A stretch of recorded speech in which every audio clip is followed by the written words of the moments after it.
You know that feeling, right? You're scrolling for flights, and suddenly you see a price so low you have to do a double take. Like, is that a typo? A flight across a whole continent for what you'd pay for a couple of pizzas? It really feels like some kind of magic trick, but it's not. It's a very real and honestly, a super complex business model. So let's get into it. Let's unpack the paradox of that super cheap flight. I mean, we've all heard the jokes, right?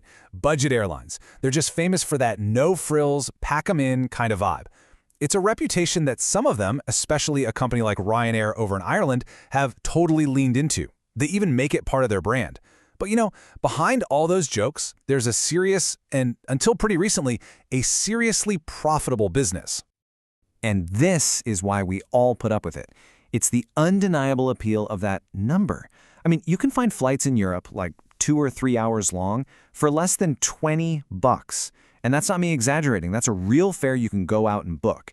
It just seems, well, it seems completely impossible. So, that's the big question, right? How is it even possible? How can an airline sell you a seat on a multi-million-dollar airplane, fly you hundreds of miles, and only ask for 15 euros? Well, in this explainer, we're going to pull back the curtain and show you exactly how they do it. And more importantly, why this seemingly brilliant model is suddenly hitting a massive wall, especially over in America. All right, so the first part of the answer, it's actually not about how much you pay. It's about how little the airline spends. Their entire business, from top to bottom, is built on this just ruthless obsession with cutting their own operating costs. And this is a really crucial point. When you hear the term low-cost carrier, or LCC, it's not actually about the cost to you, the passenger. It's about the cost to the airline itself. These guys are absolute masters at minimizing every single expense, and that's the secret sauce that lets them offer that crazy low starting price. And they have a very specific formula for how they pull this off. It's all about standardizing their planes, keeping those planes in the air as much as humanly possible, flying into cheaper and, let's be honest, often less convenient airports, keeping their staff super lean, and pushing everything they can online. So let's break a couple of these down. So first up, the planes. This is actually pretty genius. By flying only one type of aircraft, like Ryanair with the Boeing 737 or EasyJet with the Airbus A320, they save a ton of money.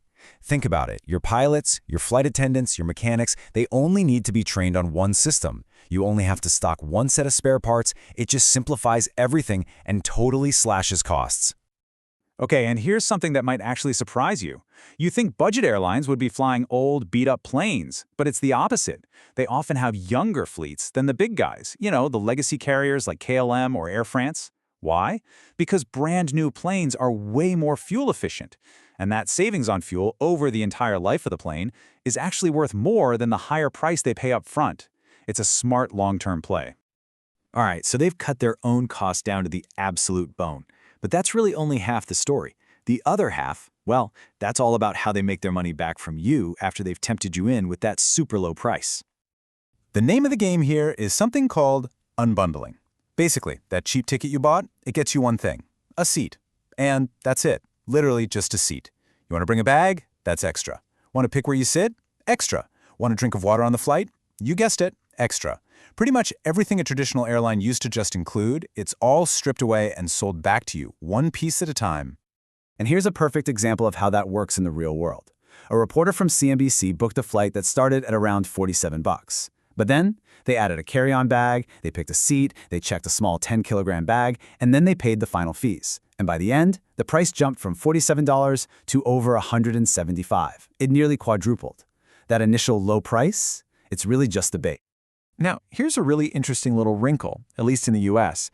There's actually a huge tax incentive for airlines to do this unbundling. See, they have to pay a 7.5% federal tax on the base fare, but, and this is the key part, that tax doesn't apply to any of those optional add-on fees. So the more money they can call a fee instead of a fare, the less tax they end up paying. It's a pretty big loophole. Okay, so you've got this brutally efficient cost model on one side and this really clever revenue strategy on the other. And for years, man, this was just a recipe for printing money. But lately, especially in the US, the whole thing has started to crumble. I mean, just look at this. If you go back about 8 years, American budget airlines were just raking it in. Spirit Airlines, for example, had an incredible 24% operating profit margin. That's huge. Today, it's negative. They're actually losing money. all that profit has just vanished. So what went wrong? Well, this chart really tells the story. The core problem is that the low-cost carriers simply aren't low-cost anymore. There's this metric called CASM, cost per available seat mile. You can think of it like miles per gallon for a car. It's how much it costs the airline to fly one seat for 1 mile. And for Spirit, that number exploded. It went up 45% in just 1 year. Their entire advantage, that low-cost structure, it's basically gone. And it's really a perfect storm of factors all hitting at once. You've got rising fuel prices, which hurts everyone but especially airlines with thin margins. You have more and more severe weather, think hurricanes in Florida, where these guys have a huge presence, which causes massive delays. And with their super tight schedules, one delay can just ripple through their whole system. On top of that, the FAA is short on air traffic controllers, creating bottlenecks. And then the final blow, a specific defect in some new engines has grounded a whole bunch of planes for airlines like Spirit and Frontier.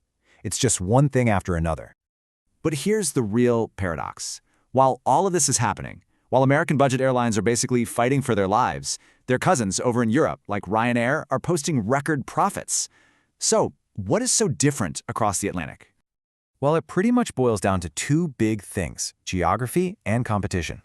Europe is just way more densely populated, with tons of big cities packed close together. That's the perfect setup for short, cheap flights. Europe also has way more of those smaller secondary airports that budget airlines love. And finally, there's just a ton more competition, not just from other airlines, but from a really good high-speed train network. And this gets to the fundamental weakness of the US model. On those really long cross-country flights like New York to LA, fuel becomes a massive, massive part of the total cost. You just can't get around it. So even if an airline like Spirit saves a little money on staffing or by using a cheaper airport, that saving is just a drop in the bucket compared to the giant fixed cost of fuel for that 5-hour flight. So with their entire business model under attack, these American budget airlines are being forced to make some pretty radical changes just to survive. The playbook that worked so well for decades, they're basically throwing it out the window. And it's kind of wild to watch because everyone's trying something different. Frontier is actually starting to abandon the unbundling model, the very thing that defined them, and they're selling bundled fares again, more like a traditional airline. JetBlue is pivoting away, focusing on more premium, long-haul flights. And even Southwest, the granddaddy of them all, is getting pressure from investors to finally get rid of its famous open seating policy, all to squeeze out a bit more cash. So all of this leaves us with a really big question. These airlines are kind of stuck, right? They can't really be low cost in the US anymore. But if they're not that, what are they? We might be witnessing a really fundamental shift in air travel, where the era of finding that unbelievable $49 cross-country flight, well, it might just be coming to an end.